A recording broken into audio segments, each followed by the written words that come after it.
All right, we're gonna now calculate a uniformly distributed load. And so again, we have a simple beam with one pin and one roller connection.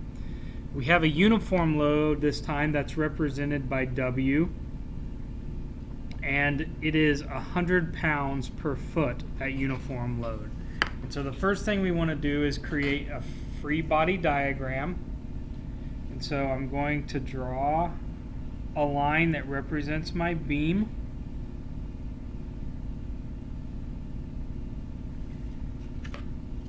I'm going to sketch in the forces acting on the beam.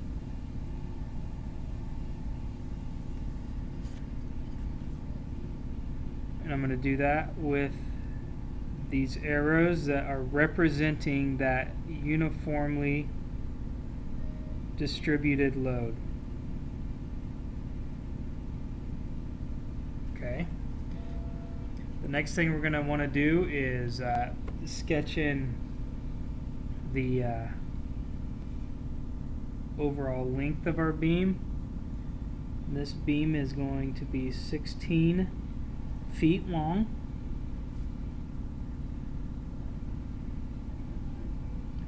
We know that from looking at up here. We can see that it's 16 feet long. And now we want to sketch in the reaction forces. So here's a reaction force, and here's a reaction force. We'll go ahead and label them. We're going to call this one reaction force B, and this is reaction force A. All right. So once you have that completed, we can go ahead and start sketching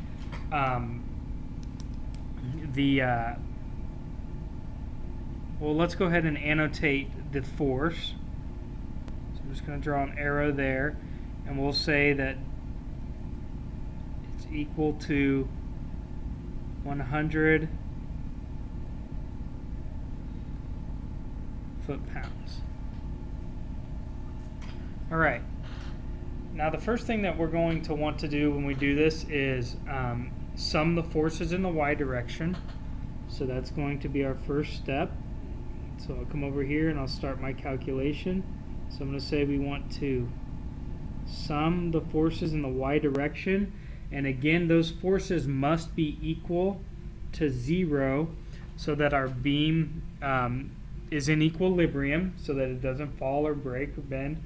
And so the forces in the y direction that we have RAY here. Call it RA. We have the reaction force at B. And we also have the 100 foot-pounds on the beam. And those ones are going down, and so we'll make that negative.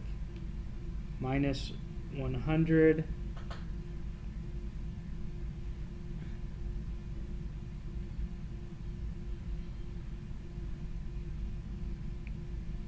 pound-feet, and that is going to be over the entire 16 feet. So every there, and we'll make that equal to 0. And so over the entire beam, we're feeling 16 or 100 foot-pounds over that 16 feet. All right, so we'll go ahead and reduce this.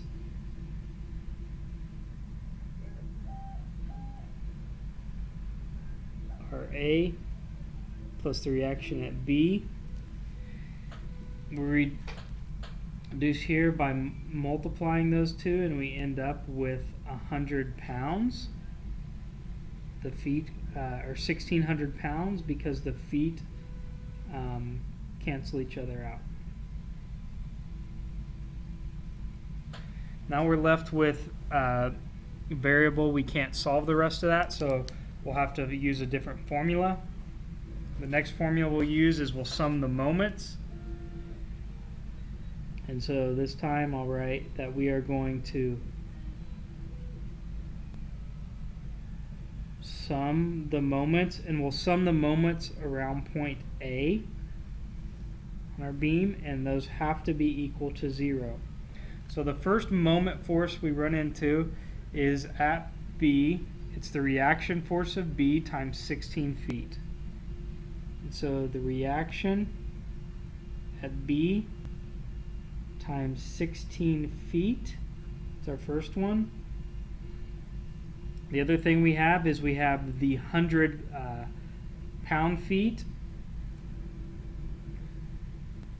and that's over the entire 16 feet. And so that number is negative since it's down, so minus 100 pound-feet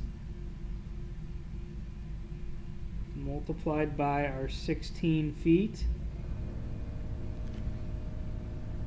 And then we have to do, because this is a uniformly distributed load, we have to make a concentrated point. And so we will have to multiply, or get to the middle of that. And so we'll multiply all of that by the 16 feet. And then to get to the middle, we'll divide that by 2. The last thing we have is the reaction force at A. And it's 0 because we are 0 feet away, and all of that has to be equal to 0. Okay, and so now we can simplify this. We have RB, reaction force at B times 16 feet. Simplify this. 100 times 16.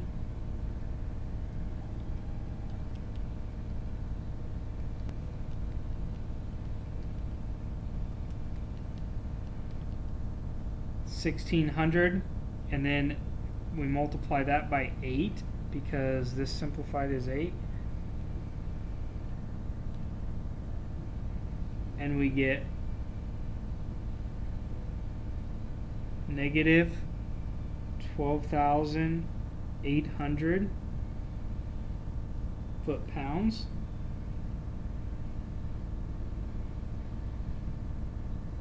That is equal to 0. We'll simplify further, so now we have the reaction at B times 16 feet equals, we'll add this to the other side, 12,800 foot-pounds. We'll get RB by itself. The reaction force at B is equal to 12,800 foot-pounds divided by 16 feet, and we get RB, reaction force at B, is equal to 800 pounds.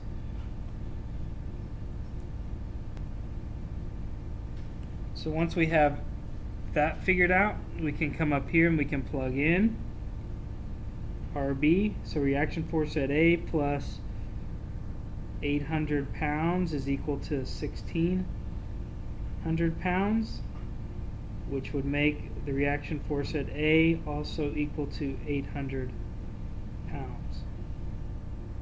So I can go ahead and circle that.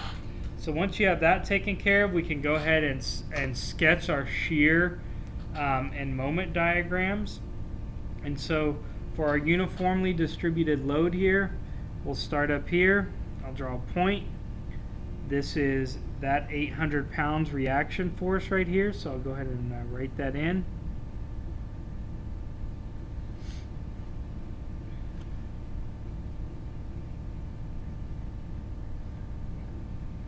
Go down to where you think where 0 is going to be represented on your graph. Draw a line over.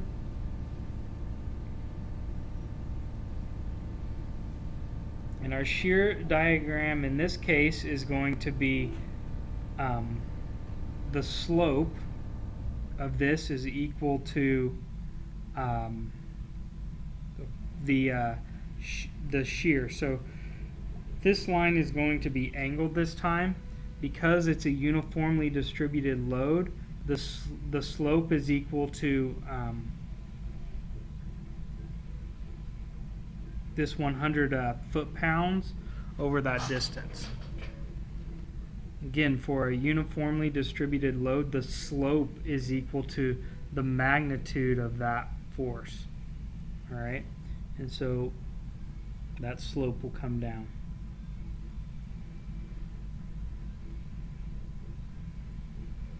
And 2.5. So it should come down to this point right here. This point is 0. This point is minus 800. All right.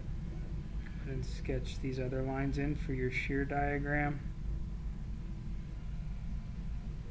Because this one's positive, we'll go ahead and hatch that in.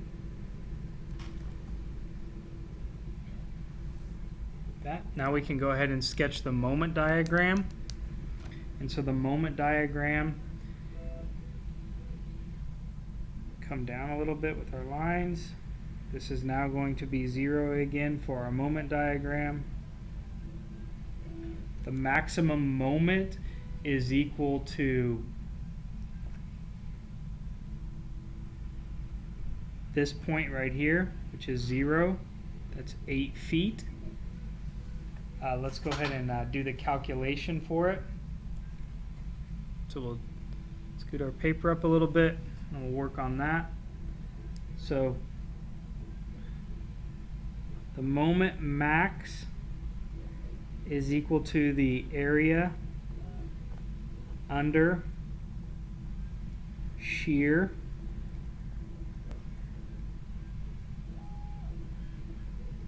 diagram to the left of center.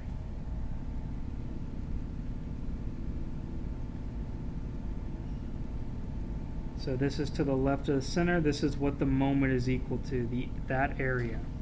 All right. And so if we drew our sketch to scale, you could use an area formula and calculate that.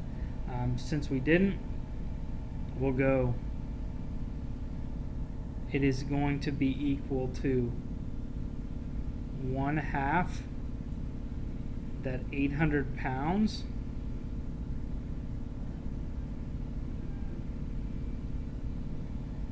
times 8 feet. All right. So since this is a uniformly distributed load, we know this is 800 pounds, we know this is 8 feet, and so we're solving for the area of this triangle. Okay? And so you just do the calculation and you get that the moment max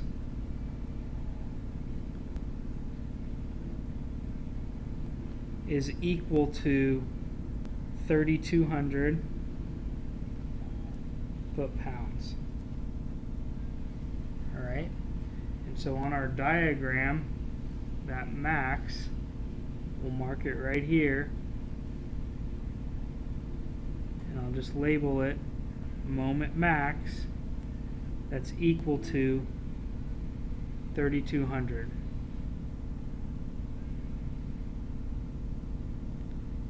And our moment diagram is going to be parabolic this time because that load is evenly distributed. So here's what our moment diagram is going to look like. All right. So there's how you calculate a beam, simple beam that has a uniformly distributed load.